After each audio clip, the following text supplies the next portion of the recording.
About 4 years ago, New Zealand signed a $370 million shipbuilding contract with South Korea. However, just 2 years later, the project was forcibly halted. To terminate the partnership, New Zealand was even willing to pay as much as $85 million in penalties, yet still insisted on ending its cooperation with South Korea. Now, it seems they have found a more reliable partner, China. In August this year, New Zealand officially transferred the order that originally belonged to South Korea to China. So here's the question. Why was New Zealand willing to pay such a large sum just to cancel its partnership with South Korea? And what made them ultimately choose China? If you like our video content, please click to subscribe to my YouTube channel so that you can receive all our latest video content. Now, let's get into today's topic.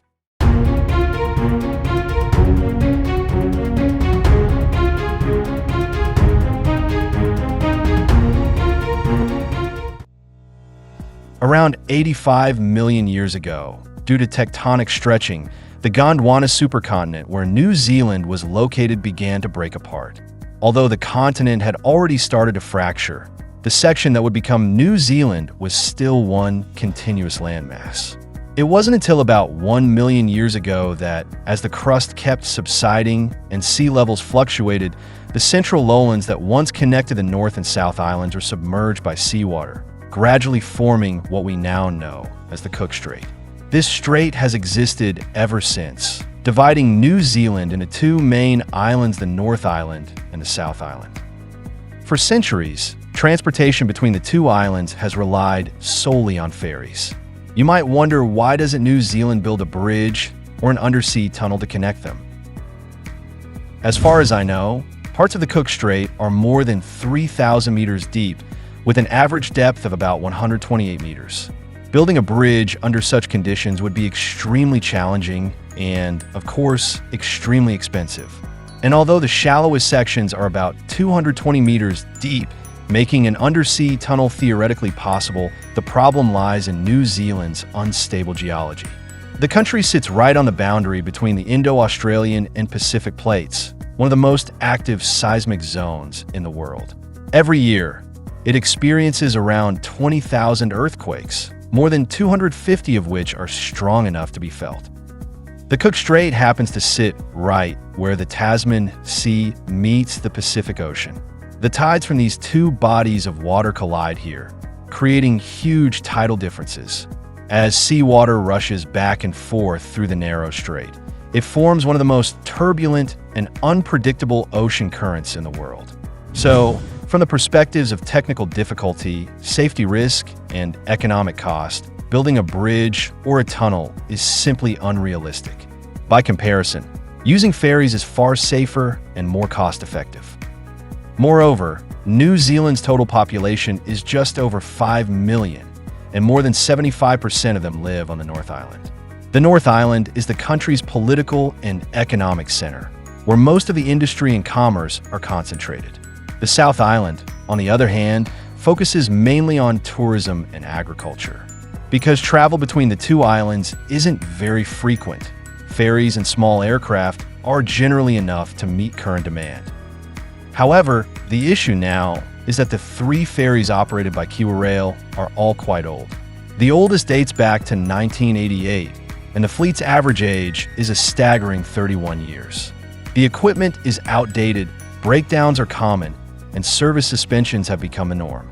Keep in mind that transportation between the North and South Islands relies heavily on these ferries. About 800,000 passengers and 250,000 vehicles cross each year, and one ferry even carries railway trains. But these aging vessels are becoming increasingly difficult to maintain, and repair costs continue to rise. As early as 2013, the Aerotier lost a propeller while crossing the Cook Strait due to metal fatigue, forcing it out of service during the busy summer season. In February 2023, the same ship suffered a total power failure. Even more alarming, in January 2023, the Kaitaki ferry, traveling from Picton to Wellington, suddenly lost power in all its main engines, leaving the ship adrift and slowly drifting towards shore. There were around 850 passengers on board, and a major disaster was narrowly avoided. A series of such incidents finally pushed Kiwi Rail to urgently modernize its fleet and retire its aging ferries. At that time, they turned their attention to South Korea, a country with a strong track record in shipbuilding. As we all know, the South Korean government once launched the Heavy and Chemical Industry Development Plan, designating shipbuilding as a key national industry. Since then, South Korea's shipbuilding sector has risen rapidly. By 1993, the country's ship orders had surpassed Japan's for the first time, gradually cementing its status as a global shipbuilding powerhouse. Today, South Korea's three shipbuilding giants Hyundai Heavy Industries, Samsung Heavy Industries, and Daewoo Shipbuilding and Marine Engineering dominate the global market. Among them, Hyundai Heavy Industries is not only one of the largest shipbuilders in the world, but also plays a crucial role in designing and building South Korea's naval vessels. By 2018, South Korea's shipbuilding industry reached its peak, accounting for as much as 44% of the global market share. That's why, in 2020, New Zealand officially launched the I-REX, planning to build 2 large rail ferries to completely replace its aging fleet. In an open international tender, New Zealand selected South Korea's Hyundai Maipo Dockyard as its partner, with a total contract value of $370 million. According to the agreement, South Korea would build 2 large ferries capable of carrying both road and rail transport. Each vessel was designed to accommodate 1,500 passengers and 40 train carriages, powered by a dual-fuel propulsion system that met higher safety and environmental standards. The ferries were originally scheduled for delivery in 2026. However, unexpectedly, just 2 years into the project, New Zealand suddenly decided to unilaterally terminate the contract. The country was even willing to pay an $85 million penalty to completely withdraw from the deal. So, why did New Zealand choose to end its cooperation with South Korea? From what I understand, the New Zealand government had initially approved a total budget of $800 million, but that amount wasn't just for building the ships. It also included upgrades to Wellington and Picton's port facilities to accommodate the new vessels. The problem arose when the design from the Korean side turned out to be far larger than expected. The planned port upgrades were no longer sufficient, and large-scale expansions became necessary. As a result, the total project cost skyrocketed to $2.3 billion, nearly 3 times the original budget. This massive overrun was something the newly elected New Zealand government could not accept. In the end, citing the need to cut unnecessary government spending, the project was cancelled. At the time, New Zealand's Transport Minister, Winston Peters, publicly stated that cancelling the I-REX shipbuilding project would save taxpayers billions of dollars in financial pressure. But the biggest reason New Zealand ultimately gave up on working with South Korea was the lack of progress in the project itself. When the partnership began, New Zealand had already paid $44 million in installments to South Korea. According to the original plan, the ships were supposed to start being delivered in 2024. Yet by 2023, when the project was halted, South Korea still couldn't provide a clear construction start date. The entire project was practically at a standstill. The government had already invested money, but saw no tangible progress. Instead, the modernization of New Zealand's inter-island transport system was completely stalled.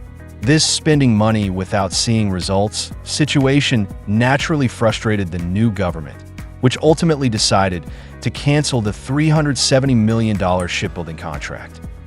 It's worth noting that New Zealand had already prepaid $44 million, but after canceling the project, it still had to pay an additional $144 million in settlement fees to South Korea.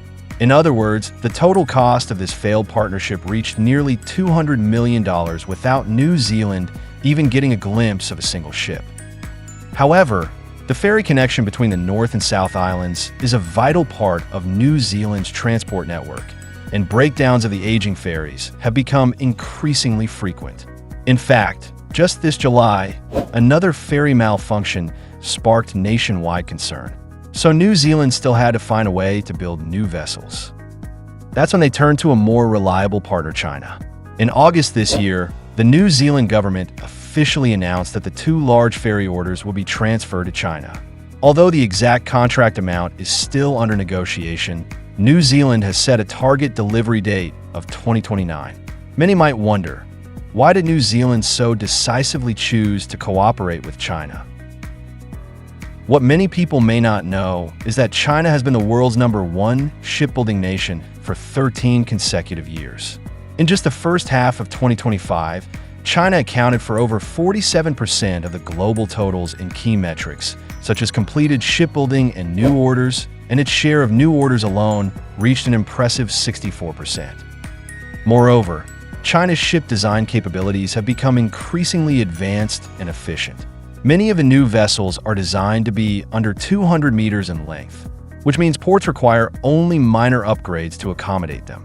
This approach fundamentally prevents the kind of massive budget overruns that New Zealand experienced before.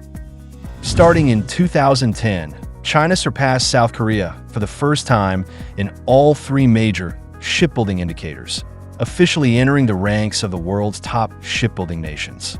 Over the following decade, China and South Korea engaged in fierce competition in this field. It wasn't until 2021 that China's shipbuilding industry truly pulled ahead. According to 2024 data, global shipyards received a total of 2,390 new ship orders that year, of which Chinese shipyard accounted for an astounding 70% of the global market. This advantage is, without question, significant. By contrast, South Korea's influence in the shipbuilding industry has been steadily declining. One major reason is its heavy reliance on standardized, mass-market vessels. While lacking the ability to design and build specialized ships tailored to client needs, New Zealand being a typical example. In addition, in pursuit of higher profits, South Korean shipbuilders have been overly aggressive with cost control, which has led to increased safety risks and a series of vessel-related incidents, damaging their reputation in the global market. Even more crucially, South Korea's shipbuilding sector is highly dependent on U.S. support. In fact, to align with U.S. investigations targeting China's shipbuilding industry, South Korea has at times sacrificed aspects of its trade relationship with China. The problem, however, is that South Korea itself relies heavily on China for key raw materials such as steel. Once diplomatic tensions rise, that supply chain becomes unstable, which in turn slows production schedules and raises overall costs for Korean shipbuilders. In reality, New Zealand is not the only country shifting its focus. Nations that were once major clients of South Korea's shipbuilding industry, such as Qatar, are now turning to China as well. In 2024, Qatar Energy signed a deal with China State Shipbuilding Corporation for 18 ultra-large LNG carriers. Each vessel has a capacity of 271,000 cubic meters, with a total contract valued at $5.5 billion. The main reason Qatar chose China was that the Chinese shipbuilding industry now has the capability to handle such large-scale, high-standard projects. In recent years, even global shipping giants like Denmark's Maersk have been increasing their orders with Chinese shipyards. All of this demonstrates that China's shipbuilding technology and production capacity have gained widespread international recognition, leading more and more countries to place their trust in Made in China. To not miss out on our future projects and news updates, please make sure you subscribe to our channel and turn on notifications. We will continue to provide you with more exciting and interesting content.